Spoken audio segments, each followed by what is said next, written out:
السلام عليكم ورحمة الله وبركاته kusoo dhawaada maalin cusub iyo waa nisbada kram sida u balan qaaday videogii hore oo aan ingiriiska ku sameeyey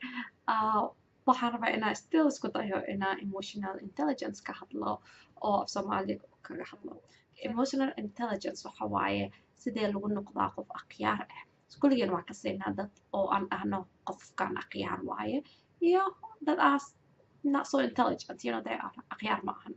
عمل. So qofka lagu garto waxa waaye afar qodob aan ka hadlaa oo lagu garto qofkan inay akhyaar tahay. So koodi horta qofka si iyo akhyaarnimo loogu magacaabo waxa waaye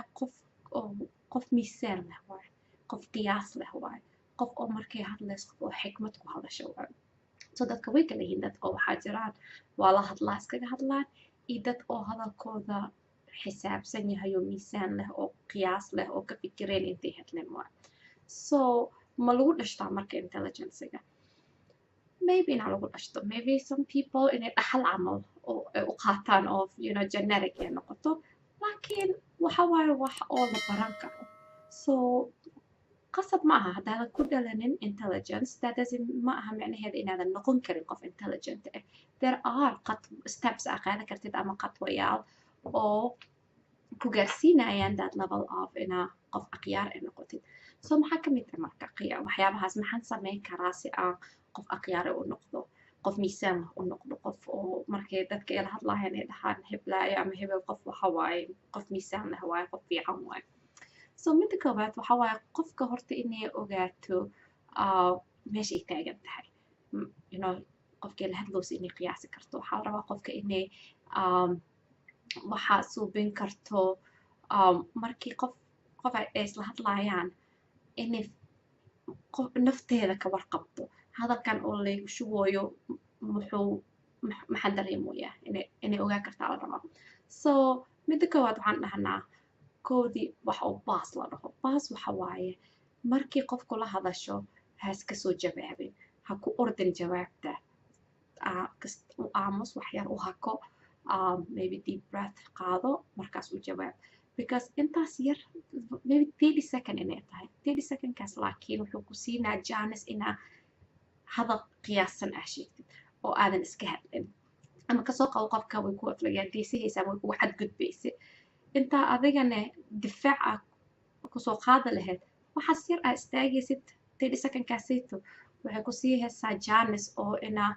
hadal oo habboon aa dhahdeed hadal aadan beri ka shalaanaynin because a lot of times waxaa markaa xanaaqsannahay camal hadallo badan aan dhahnaa hadalladaasayda qaarkood hadhowta waa ka shalaanaa qaarkood oo waayo saas u yeel qofka walaalkayga u ahaa I didn't need to inaan soo bixiyo xumaantaas dhan ama inaa oo mawduuca sir camal oo igugu qarsada ma ahayn inaa aan ku caayo ama aan ku ceebeeyo dadka dhexdooda. So inta yar aa aamusaysa 30 secondkaas opportunity waxay ku siinaysaa jaanis oo inaa hadal macquul ah dhahdid hadal oo galad waxay dhahaan under the belt qofka ka garaaceen yani suuga hoostiisa qofka ku dhufanin because waxay meelay kaa filanin ha kaga soo bixin waaye. So taas midda koowaad waa inaa baas garaysid. midda kale waxa waaye waxaa jirto control your thoughts la dhaho waxa waaye markii qof hadal oona dhex maro horta waa waxaan dareemaynaa dareemkaasayta is normal waaye qof kastoo xaqay u leedahay inay sidee rabto dareento mala bedeli karo dareenkeena mana la controli karo xaqa u leedahay inaa xanaaqdid xaqa u leedahay inaa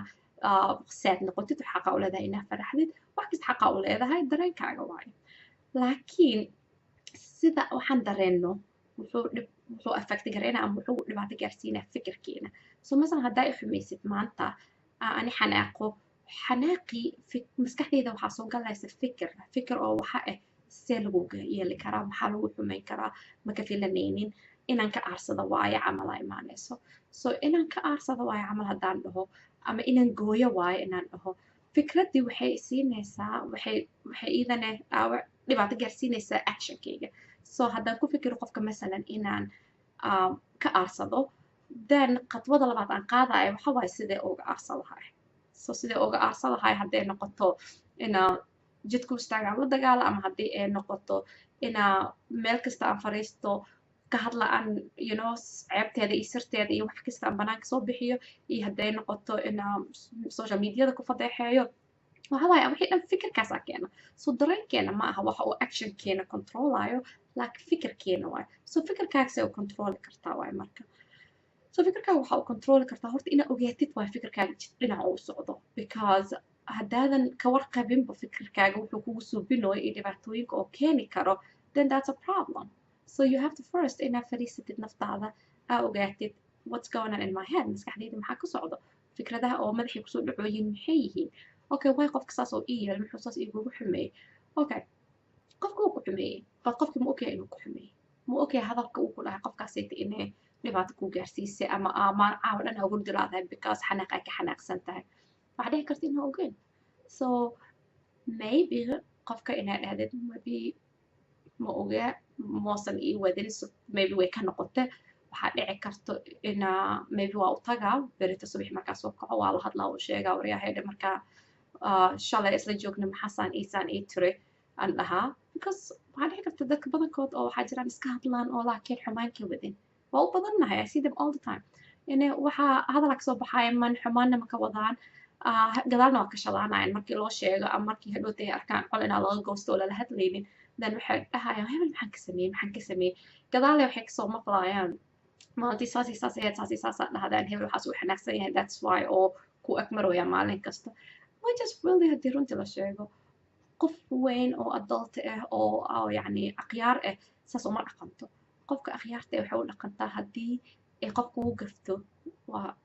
la hadlaysaa qofka waxaa jirta way oo booskiis qofka la iskaga celin karo anaga waxaan dhahnaa boundary qof kasta boundary leedahay boundaryga hadduu soo gudbo waxa waaye qofka hadduu xadgudub kugu soo biyo waa ku celin kartaa booskiisa aduu xanaaqin oo qaylinin oo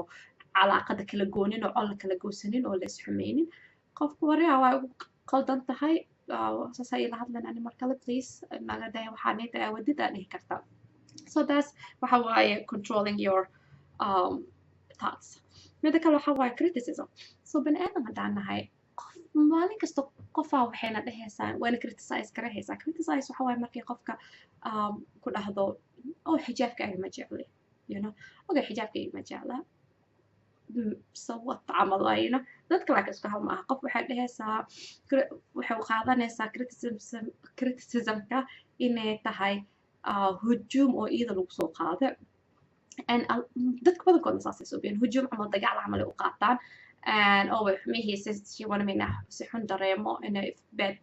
feeling bad inay iga dhigto laakiin that's not necessarily true dadka labay kala yihiin qof waxay ku criticize garaynaysaa because way ku jeceshahay waxay rabtaa inaa isficnaysid waxay rabtaa waxaanayta maybe kugu quruxsana kalarkan iska bedelay ku dhahday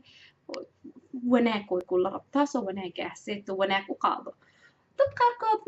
marmar waxaa jirta qof oo iska kaa necban aan bani aadan anahay qof kasta may jeclaanayso qof kastan may nacayso so I have to qofkii jecelnaa la socdo qofkii necbanne ina agmari karo so qof kasta oo ku qofkii marka ku jecel oo ku criticize garayso waxa waaye wanaagay kula rabtaa